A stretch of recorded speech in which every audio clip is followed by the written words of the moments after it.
आजचा व्हिडिओ तुम्हाला समजून घ्यायचा असेल तर सगळ्यात महत्त्वाचं काय तर तारखा या थोड्या लक्षात ठेवाव्या लागतील।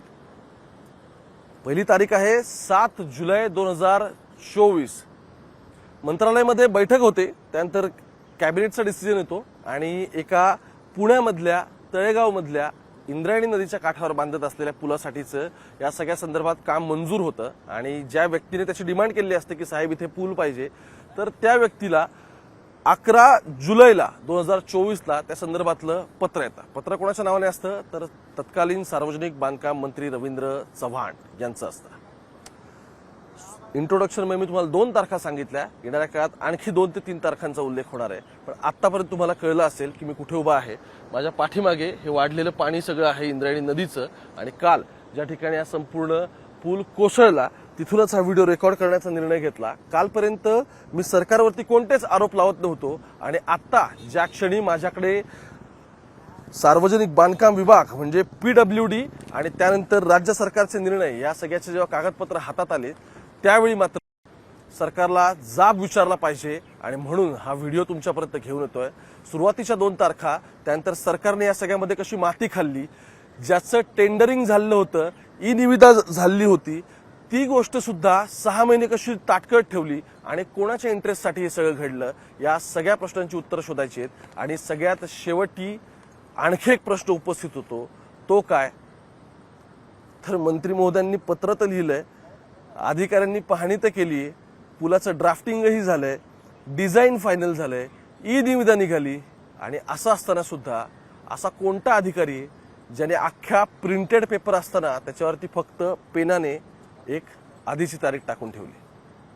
नमस्कार, मी ओमकार, मुंबई तक मध्ये तुमच्या सगळ्यांचं स्वागत। कालपासून तुम्ही राज्यभरातल्या सगळ्या बातम्या ऐकल्या असतील, नक्की काय झालं, कसं झालं, गर्दी कशी होती, पूल किती जुना होता, 30 वर्ष जवळपास जुना होता आणि घडामोडी अशा कशा घडल्या। आत्ता तुमच्या समोर यासाठी उभा राहिलोय की या सगळ्याच्या मागे एक्झॅक्टली काय घडलं आणि गेल्या 1 वर्षभरापासून जे तारखेचा मी सुरुवातीला व्हिडिओला उल्लेख केला 4/7/2024, 4 जुलै, जून महिना सुरू आता, जवळपास आता 1 वर्ष सगळ्याला होऊन जाईल पुढच्या 15 ते 20 दिवसामध्ये जवळपास, आणि त्याची इनसाइड स्टोरी नक्की काय हे समजून घेऊ। सगळ्यात सुरुवातीला 15 जूनला म्हणजे काल हा संपूर्ण प्रकार घडला, आज हा मी व्हिडिओ रेकॉर्ड करतोय, काय आपण समजून घेऊ। संबंधित बांधकाम म्हणजे जे ग्रामीण मार्ग 31 इंदोरी कुंडमळा हा जो रस्ता आहे संपूर्ण, म्हणजे इकडे इंदोरी आणि कुंडमळाचा रस्ता। कुंडमळा का म्हणतात कारण या नदीमध्ये ना रांजण खळगेत असे कुंड आहेत छोटे छोटे आणि त्याच्यामुळे त्याला कुंडमळा इथं नाव पडलेलं आहे। त्या ठिकाणी जोड रस्त्यासह नवीन पुलाच्या बांधकामासाठी 8 कोटी रुपयांची रक्कम ही जुलै 2024च्या पुरवणी अर्थसंकल्पामध्ये प्रशासकीय मान्यता देण्यात आली होती आणि त्याचं एक एस्टिमेट अमाऊंट काय, त्याची 8 कोटी रुपये काढण्यात आली। आता आपण समजून घेऊ की एक्झॅक्टली या सगळ्यामध्ये घडलंय काय। पहिली तारीख मी जो तुम्हाला सांगितली ती तारीख होती 4 जुलैची। 4 जुलैचा पेपर आहे माझ्याकडे, ज्याच्यामध्ये ह्या सगळ्याला मान्यता देण्यात आली 4 जुलै 2024ला। अगदी त्याचा माझ्याकडे नक्की काय घेतलेलं होतं त्याचा नंबर सुद्धा माझ्याकडे अगदी अवेलेबल आहे की सरकारी निर्णय नक्की तो काय शासन निर्णय होता, काय नाही त्या संदर्भातलं। आता 11 तारखेला या सगळ्या संदर्भात 11 जुलैला लगेचच रवींद्र चव्हाण हे त्यांच्या सहीनिषेक पत्र लिहितात। पत्र कोणाला लिहितात तर रवींद्र भेगडे, भाजपा अध्यक्ष मावळ तालुका, ज्यांनी ही मागणी केली होती की इथे एक पूल असावा पादचाऱ्यांसाठी किंवा येणाऱ्या काळात तो पूल थोडा मोठा व्हावा जेणेकरून एकावेळी एक कार तिथे ये जा करेल। तर त्या सगळ्या संदर्भामध्ये रवींद्र चव्हाण बांधकाम मंत्री सार्वजनिक विभाग हे पत्र लिहितात। ते म्हणतात की आपल्या निवेदनानुसार, कोणाच्या, रवींद्र भेगडे यांच्या निवेदनानुसार पुणे जिल्ह्यातल्या मावळ तालुक्यातली येथील विविध विकास कामांना पुरवणी मागण्यांचा जो अर्थसंकल्प 2024 होता त्याच्या अंतर्गत निधी उपलब्ध करून देण्याबाबत विनंती तुम्ही केलेली होती, तर सदर विनंतीच्या अनुषंगाने खालील बांधकामांना आम्ही मंजुरी दिली, रवींद्र चव्हाण हे सांगतात। आता 11 जुलैनंतर आणखी या सगळ्यामध्ये इंटरेस्टिंग तारीख येते। साधारण ज्यावेळी 8 कोटी रुपये हे खात्याकडून तिकडून येतात त्यावेळी एक बेसिक प्रोसिजर काय असते की PWDचे अधिकारी इथे येणं, त्यांनी एक्झॅक्टली कोणत्या कामासाठी हे सगळं बांधकाम म्हणजे मंत्री महोदयांनी हे सगळे पैसे मंजूर केलेत त्या ठिकाणचे स्पॉट व्हिजिट ते करतात। त्यानंतर समजा इथे आता पूल बांधायचं हे समजा काम आहे तर तिथलं एक ऑडिट होतं, त्या जागेवरती ते जातात, तिथे ते व्हिजिट करतात आणि व्हिजिट केल्यानंतर साधारण एस्टिमेटेड त्याची कॉस्ट आणखी काय असू शकते हे ठरवतात। कशाच्या आधारे तर जे बांधकाम आपल्याला करायचं आहे त्याला साधारण किती खर्च येईल त्याचं एक डिझाईन रेडी केलं जातं आणि त्याचं कागदोपत्री ड्राफ्टिंग होतं आणि ते ड्राफ्टिंग केल्यानंतर हे पुन्हा मंत्री महोदयांच्याकडे ही सगळी फाईल जाते पीडब्ल्यूडीच्या अधिकाऱ्यांकडून. साधारण कार्यकारी अभियंते वगैरे सगळे असतात, एक्झिक्युटिव्ह इंजिनियर ज्याला आपण म्हणतो. तिथून ती सही होत फाईल पुन्हा एकदा वरती जाते.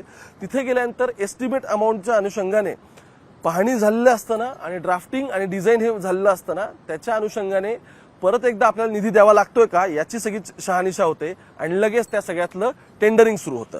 आता तारीख येते पुढे टेंडरिंगकडे. या सगळ्याचं कार्यकारी अभियंता जे आहे तिथले काय हे आहेत सार्वजनिक बांधकाम उत्तर विभाग पुणे कार्यालय यांची ही सगळी टेंडरिंगचं आहे.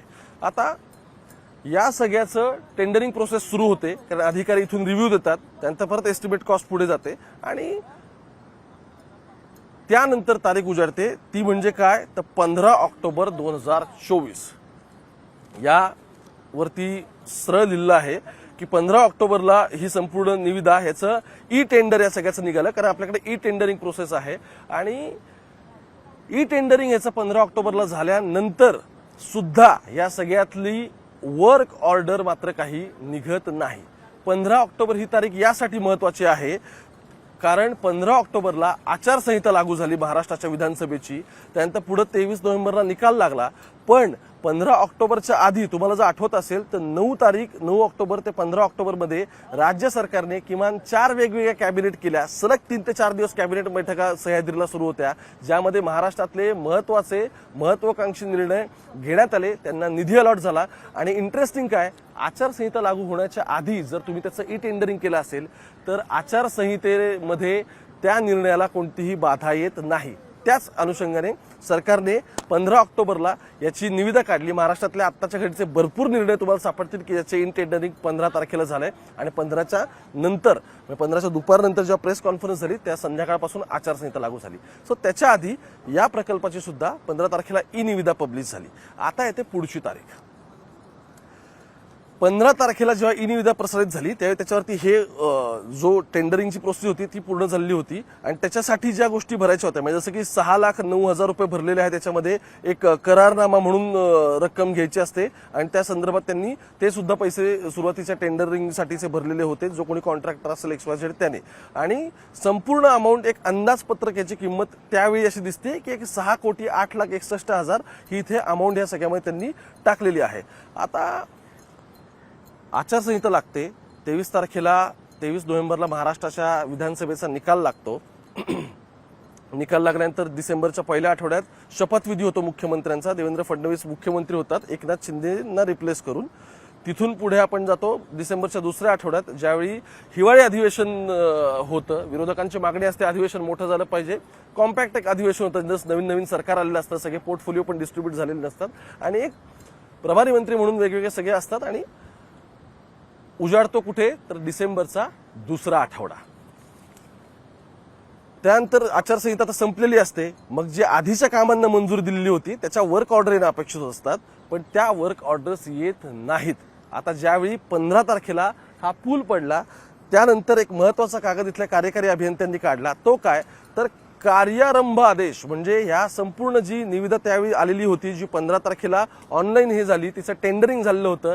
टेंडरिंग मधले ज्यांनी कोणी घेतलं ते सगळे टेंडर्स त्याचे सगळे फायनल झालेले होते, कॉन्ट्रॅक्टर सगळे फायनल झाले. असं असताना सुद्धा सरकारने आता काय सांगितलंय की आम्ही तर 10 तारखेलाच याची वर्क ऑर्डर काढलेली होती त्यामुळे आज ना उद्या तो पूल बनणारच होता. ऑलरेडी टेंडरिंग तर आम्ही आधीच प्रोसेस केलेलं होतं आणि त्यामुळे ही दुर्दैवी सगळी घटना घडली. आम्ही नवीन पूल बांधणार तोपर्यंत हा पूल कोसळला. हा संपूर्ण कागद वाचल्यानंतर कळतं याच्यावर 2च गोष्टी प्रिंटेड नाहीयेत. म्हणजे काय, त्या पेनाने लिहिल्यात. त्या काय, एक या कार्यकारी अभियंत्याची सही तुम्हाला पेनानेच करावी लागते आणि दुसरं ते म्हणजे याच्यावरची तारीख. जर हे आधीच काढलेलं होतं तर त्याच्यावरती तारीख प्रिंटेड पाहिजे. तारीख पेनाने लिहिली आहे हे 10/6/2025 म्हणजे 15 तारखेला जो इन्सिडेंट घडला त्याची वर्क ऑर्डर आम्ही कशी आधी काढलेली होती जे सरकार दाखवतंय त्याची तारीख मात्र पेनाने लिहिली आहे, ती प्रिंटेड नाहीये. आता आणखी आपण पुढे जाऊया सगळ्यामध्ये. प्रशासकीय मान्यता ज्यावेळी सगळ्याची झालेली होती 2024 मध्ये, त्यावेळी दरम्यानच्या काळामध्ये त्या पुलाचं डिझाईन असेल, त्यानंतर बाबींची जी काही गोष्टी पूर्तता असते, जसं मी तुम्हाला म्हटलं की इथे पीडब्ल्यूडीचे अधिकारी येतात, ते बघतात, ते डिझाईन फायनल करतात, पण काम न होण्याचं कारण मात्र या सगळ्यातलं काय आहे तर 2024ची आचारसंहिता लागू झाली आणि म्हणून कामाला डिले झाला असं सांगतात. अरे डिसेंबरमध्ये तर सगळ्या गोष्टी मार्गी लागल्या होत्या, सरकार स्थापन अधिवेशन झालेलं होतं. गेल्या 6 महिन्यात ज्याचं कॉन्ट्रॅक्ट पण देऊन मोकळं झालेलं आहे त्याची वर्क ऑर्डर काढायला सरकारने अक्षरशः 6 महिने घालवले आणि ज्या दिवशी घटना घडली त्याच्या 5 दिवस आधी आम्ही वर्क ऑर्डर काढली असं अभियंते सांगतायत. ते पण काय तर पेनाने तारीख लिहून.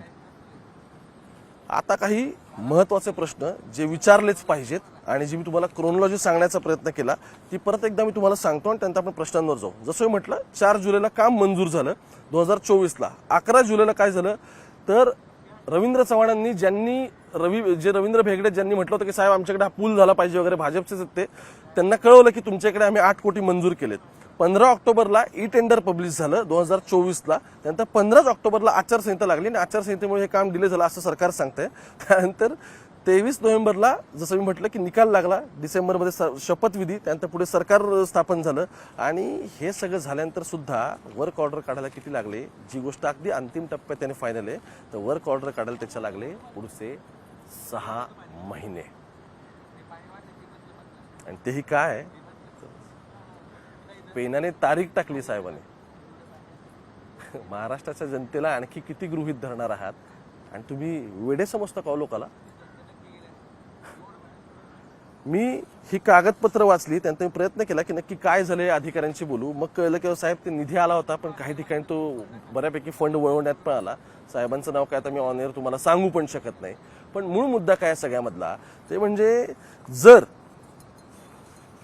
तुम्ही 10 तारखेची ऑर्डर काढताय म्हणजे 5 दिवसापूर्वीची इथली वर्क ऑर्डर काढताय तर अख्खा सरकार येऊन अख्खा उन्हाळा गेला. म्हणजे जानेवारीचा महिना हिवाळ्याचा आपण धरू, त्यानंतर फेब्रुवारी, मार्च, एप्रिल, मे हे 4 महिने पुढचे गेले. त्यानंतर आता परत जून महिना आला. वाहत्या नदीच्या किंवा ज्या नदीला बऱ्यापैकी पाणी असतं अशा नदीवरती जेव्हा तुम्हाला पूल बांधायचा आहे याची वर्क ऑर्डर तुम्ही पावसाळ्यात काढता. पावसाळ्यात कोणत्या ठिकाणी अशी नदींवरती पूल बांधायची वगैरे कामं सुरू असतात.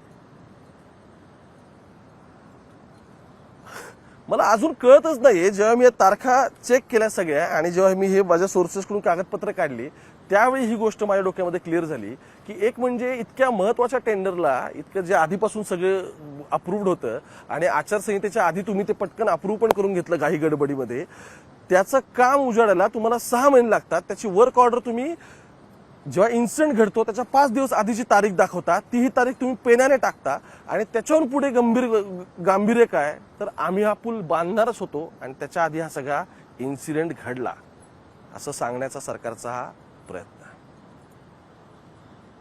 ह्या व्हिडिओच्या सुरुवातीला मी तुम्हाला एक म्हटलं होतं की एक प्रश्न अजून अनुत्तरित राहतो बरं का, ह्याची अकाउंटेबिलिटी कोण फिक्स करणार. आणि लोकांना रील करायचा, सेल्फी काढायचा नाद असेल, पण मूळ मुद्दा काय आहे सगळ्यातला की शासन आणि प्रशासन म्हणून तुम्ही जेव्हा ही सगळी कारणं देताय लोकांना तर या सगळ्यामध्ये जेव्हा आता हे डॉक्युमेंट घेऊन मी तुमच्यापर्यंत पोहोचलोय, सदोष मनुष्यवधाचा गुन्हा तुमच्यावर का दाखल नाही झाला पाहिजे. काय वाटतं तुम्हाला सांगा कमेंट करून. आणखी काय घडतंय पडद्यामागे तेही तुमच्यापर्यंत लवकरच घेऊन येतो. पण मुंबई तक पाहत राहा. कॅमेरा पर्सन गोपाळ सोबत मी ओंकार, इंद्रायणीच्या काठावरून.